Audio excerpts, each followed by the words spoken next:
செங்கோட்டையனை பொறுத்த வரைக்கும் நான் இங்க இருக்கேன்னு காட்டுறதுதான் இந்த கூட்டம். நான் இங்க இருக்கேன்ற காட்டுறதுதான் கூட்டம். மத்தபடி அவர் வந்து எடப்பாடியை தான் எதிரியாவே இன்னும் பாக்குறாரே தவிர திமுகவை எதிரியா பார்க்கல. விஜய் வந்து எடப்பாடி ஒரு ஆளாவே மதிக்கல, திமுகவை தான் எதிரியா பாக்குறாரு.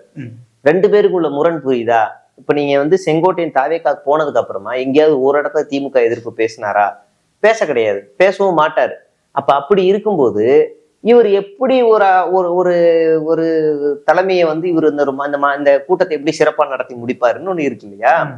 சரி, நம்ம அப்படி இப்படி யோசிப்போம். செங்கோட்டைன்னு ஒரு கூட்டத்தை ஏற்பாடு செய்யறாரு, எல்லாமே பண்றாரு, ஓகே.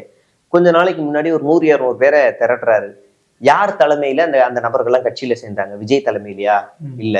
புசி தலைமையிலயா? இல்ல. இவர் தலைமையில இவரே சேர்த்துக்கிறாரு. தனி கட்சி அங்க நடக்குது.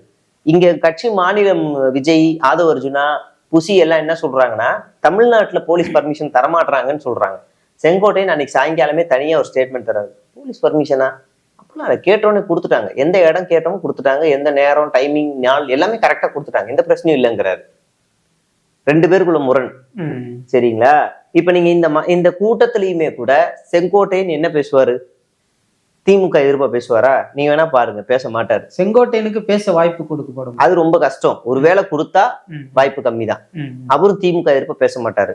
விஜய் பாஜக எதிர்ப்பா பேச மாட்டாரு. இப்படி ஒரு தலைமை வந்து ரெண்டு பேர் ஒண்ணு சேர்ந்திருக்காங்க.